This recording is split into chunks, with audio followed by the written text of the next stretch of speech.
everyone. This is Marisa Anglade saying be happy, be healthy, be fearless, and be you.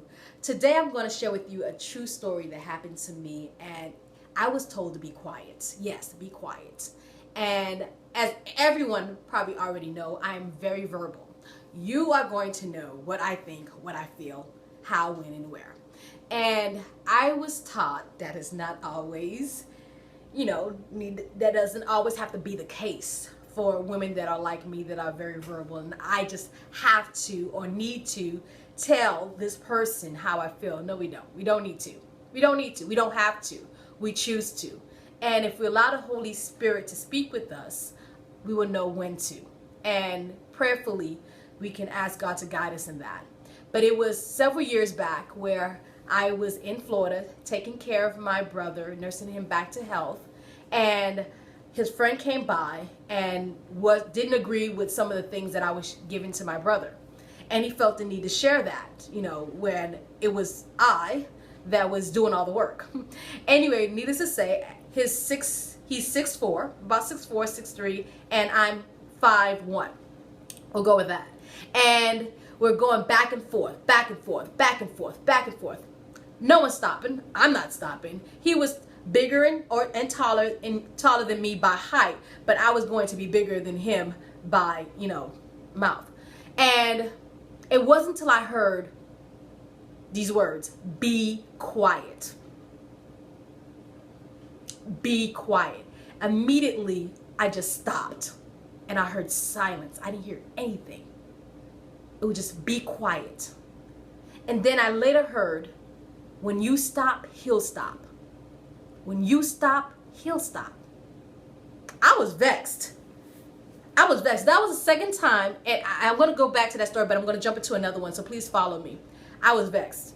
I remember another time that it was at my job, and I had a meeting with my boss as well as his assistant. They sat with me to talk with me about some matters that my supervisor had shared with them, which were not true. And as I sat there listening to them give me all that's going on, what was said, and what was going to be the new arrangement in my employment.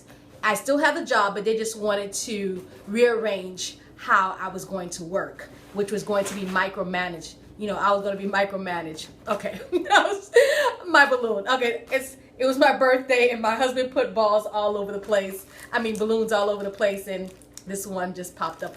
Anyway, so they were going to micromanage me, which is something I do not do, well. I do not work well under. And so they wanted to hear my rebuttal, and because they know that I'm verbal, and they waited, and I was ready. I was ready to tell them this is not true. This was going on, yada yada yada yada. And the Holy Spirit says, do not say a word. Do not. What? And I told them, no, I don't have nothing to say, because they asked me. And they were shocked. Me too. I was shocked too, because I wanted to say something. And I was vexed then. That was the second time I was told to be quiet. Oftentimes we feel we have to say something. We need to say something. We got to defend ourselves. And that's not always the case. We don't have to. We don't need to. Sometimes we should just be quiet. And I was vexed, and I was very vexed, because I got in my car both times, and I spoke to God. And I'm like, Lord, what's going on here? Because I need you to send me a text, because I am not happy. So the more upset I became, tears came out my eyes, because I was that upset. And he took me to Psalm 39. I'm going to pull that out. Psalm 39. And the psalmist, David, the same thing happened to him, where he had to be quiet. And he's saying, I will take heed. Psalm 39 verse 1, I will take heed to my ways, that I sin not with my tongue.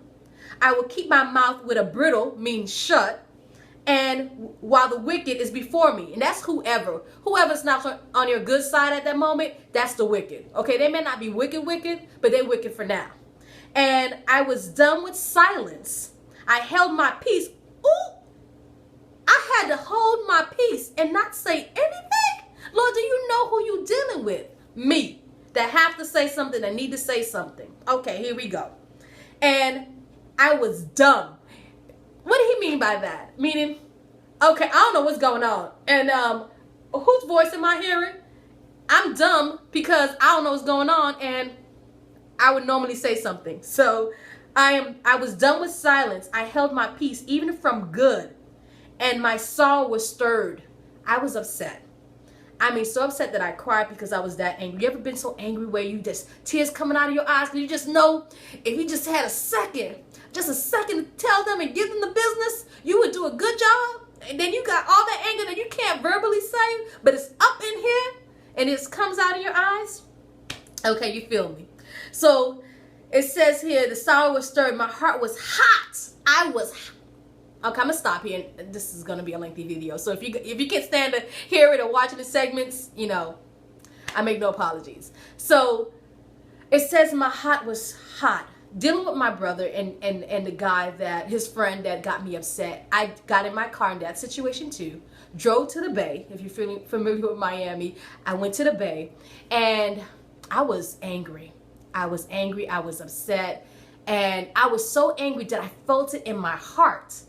I can understand how people can die of heart disease, of a stroke, and being angry, or die of a broken heart, because some of your emotions actually goes to your heart.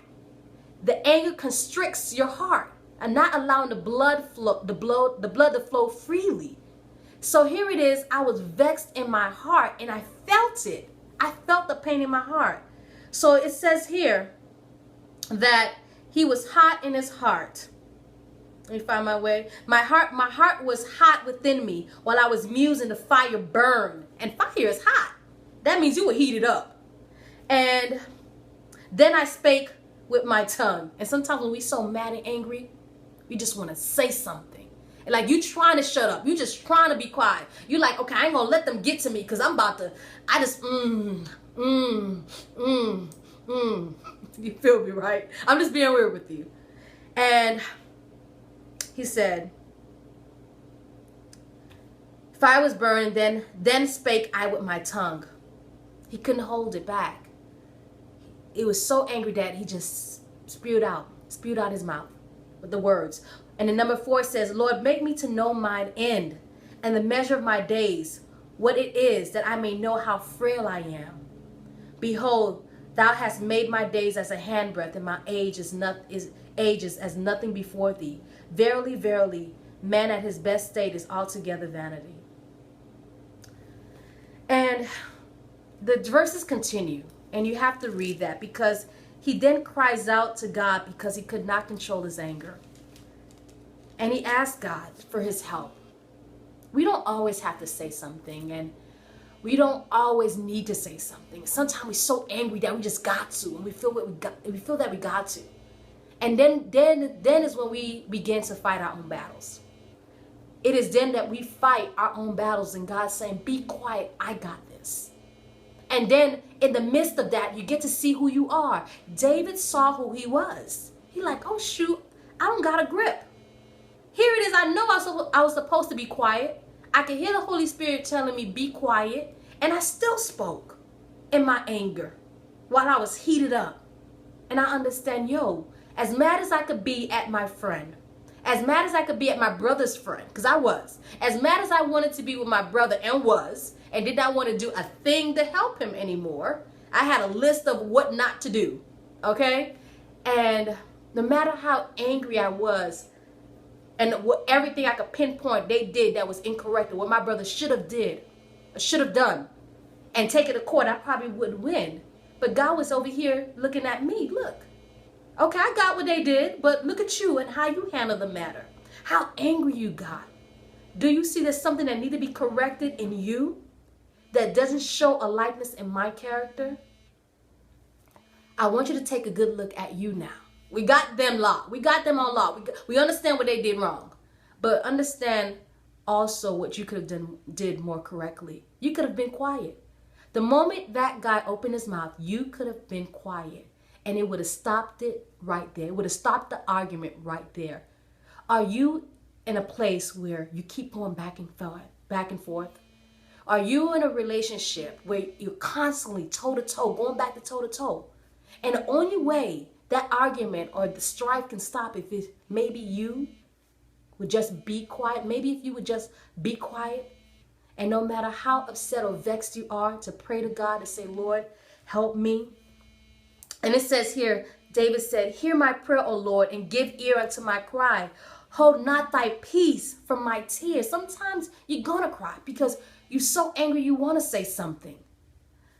But just pray as David prayed. He said, hold not thy peace at my tears, for I am a stranger with thee and a sojourner in all my fathers. O spare me that I may recover my strength, that I get a grip, that I know how to handle my anger, that I don't have to go back and forth, go toe to toe before I go hence and be no more. It's saying, Lord, fix me. Fix the way that I am in regards to how I speak and when I speak and the manner of which I speak. Help me to take care of that before I die. Help me to get a grip. Help me to have self-control in my emotions. And then I'll just share a couple of verses and we end. Proverbs 31 as relates to us. Proverbs 31:26 says, she openeth her mouth with wisdom, and her tongue is a law of kindness. We have to practice with prayer the law of kindness, that our mouth openeth wisdom. And Lord God knows that is something I'm praying about and I'm not there. But I understand through the situations he allowed me to get in, that he shows me who I am and who I need to be. And now I have something else that takes me to my knees and to pray to God about. It says in Proverbs 21:21, death and life is in the tongue. Let our mouth speak life. It also says in 23, whosoever keepeth his mouth and his tongue keepeth his soul from trouble. Whosoever keepeth his mouth and his tongue keepeth his soul from trouble. Sometime the trouble will end if we just be quiet. The Holy Spirit told me, be quiet. In one situation, in another situation, it told me, don't say a word. If you're anything like me, that you just gotta say something. I just gotta let them know. I just gotta let her know. I just gotta let them know what time it is, or they need to know. It is then that you're the one fighting the battles. Sometimes you're going back and forth. Nobody's hearing each other. And the only way that something can happen is if maybe you just be quiet. And the Holy Spirit would do its work. And I gotta share this, even though I'm going on, but I have to share this one story. I remember is another situation with an individual I was talking to at the time, getting to know. And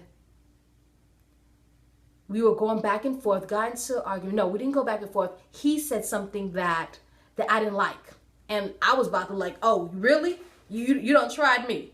And I was ready to say something. I was ready to like, oh, okay, let me let him know who he really dealing with. And the Holy Spirit said to me, what will you do when you get married? And he told me to be quiet again. That because I did not, when that person said something that I felt was rude, I did not respond to defend myself, to, let him have it in a sense. He later came back shortly after and apologized. Why? Because the Holy Spirit did what I couldn't do. Touch his heart, let him know he was wrong. Sometimes when we're quiet and don't say a word, the Holy Spirit will let them look at themselves. But when you arguing back, going back and forth, they can't look at that. They can't look at themselves. They can look at you because all they're remembering is what you said. But see, if you stay quiet, all they can remember is what they said. So remember, be quiet. A soft answer, turn away wrath. Remember that. A soft answer, turn away wrath. That was what the Holy Spirit said to me. A soft answer, turn away wrath. Have a good one. Remember to be happy, be healthy, be fearless, be you. Maricia Anglais.